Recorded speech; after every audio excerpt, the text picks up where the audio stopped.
Bismillahi Raxmaani Raxiim kusoo dhawaada qaybta labaad cashirkii aan kaga hadlaynay neerfaha iyo xanuunada ku dhaco. Cashirka hore waxaan kaga soo hadalnay waa maxay neerfo, qaabka u shaqeeya iyo xubnaha jirka ee ku shaqada leh shaqayntiisa.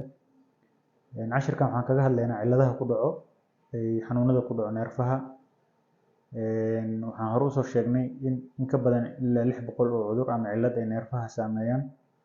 Kulligood halkan kuma soo wada koobi karno, laakiin waxaan u sharxayaa qaab si fudud aad ku fahmi kartaan oo ah qaabka ay jirka u saameeyaan xanuunadaas. Waxaa la qiyaasaa ilaa 8 siyaabood inay xanuunadaas 600 ay jirka u saameyn karaan ama ay sabab u noqon karaan inuu neerfaha wax gaaro. Midda koowaad waxaa waaye in xididada dhiigga qaada ee neerfaha ka agdhow ama la shaqeeya inay wax gaaraan. Waxaa ka mid ah xanuunka stroke ama faaliga, kaasoo ka dhalan kara inuu xidid xirmo ama uu xidid dilaaco ama maskaxda dhiig ku furmo. Sidoo kale xanuun walba oo xannibi karo qulqulka dhiigga meelaha neerfaha ay ka agdhow yihiin wuu saameyn karaa. Midda labaad waxaa waaye caabuqa. Waxaa ka mid ah xanuunka la yiraahdo meningitis, af Soomaaliga lagu yiraahdo qoorgooye. Waxaa kaloo ka mid ah xanuunka dabaysha oo saameeyo xangulaha neerfaha oo laf dhabarta ku jira. Waxaa kaloo saameyn kara xanuunka AIDS-ka oo isagana neerfaha saameeya. Marka qoladaas oo infection-ka ahaanta u saameeya neerfaha qaybtaas ayaa la geliyaa. Qaybta saddexaad waxaa waaye xanuuno cadaadis saarmay neerfaha ka dhasha. Waxay cilladaas u badan yihiin neerfaha maro meelaha ciriiriga ah.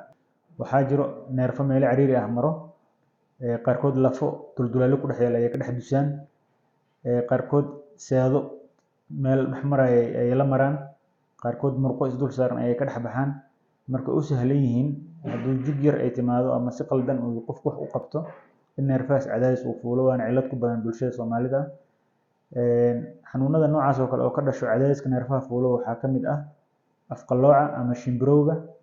Waxaa ka mid ah xanuunka neerfaha sinta ee loo yaqaan sciatica. Waxaa ka mid ah xanuunka neerfaha ee qoorta gala oo laga dareemi karo gacanta ama lugta ama gacanta keligeed in cadaadis laga dareemo ama xanuun. Way badan yihiin xanuunada marka ka dhasha cadaadiska neerfaha fuula. Kan afaraad waxaa waaye neerfaha shaqadiisa xanuunada saameeya. Neerfaha uu caafimaad qaba dhib ma gaarin, laakiin shaqadiisa ayaa cillad ka taagan tahay ama xawli u shaqeynaya ama shaqadiisa ayaa daciif ah ama shaqadiisa ay xanuunada kale ay saameynayaan. Qaybtan waxaa lagu tiriyaa inay ku jiraan xanuuno tiro badan. Waxaa ka mid ah madax xanuunada neerfaha la shaqeeyo sida goonjabka ama dhanjafka, madax xanuunka ka dhasha stresska ee loo yaqaan tension headache, madax xanuunka ka dhasho cillad xididada ku timaada madaxa oo loo yaqaan cluster headache.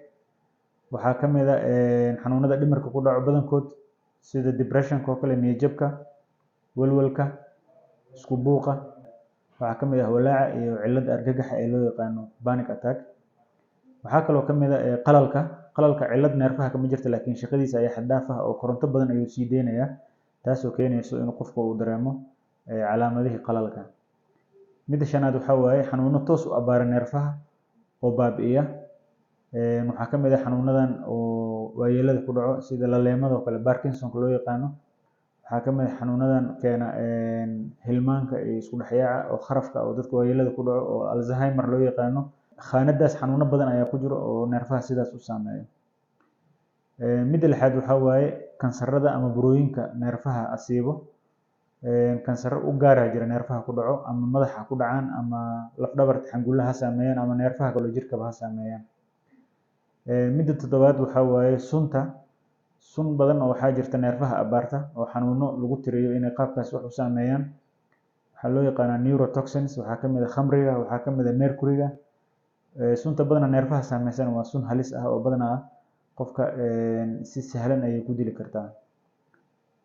Midda sideedaad oo ugu dambeysa waxaa waaye xanuunada oo hidde-raaca ah ama dhaxalka ah. Xanuuno badan oo qaabkaas ku yimaada jiro oo neerfaha asiibo. Ummadaha kale aad ayay u badan yihiin, laakiin nasiib wanaag annaga way nagu yar yihiin. Way dhici kartaa marka hal xanuun inuu 2 khaanadood ku kala jiro oo siyaabo kala duwan u saameyn kara neerfaha. Tusaale ahaan waxaa ka mid ah xanuunka macaanka. Marka qaybta xididada dhiigga iyo qaybta neerfaha weerarayso macaanku wuu soo gali karaa. Sidoo kale waxaa laga yaabaa xanuun hal neerfo ka hayo iyo xanuuno dhowr neerfo ka hayo.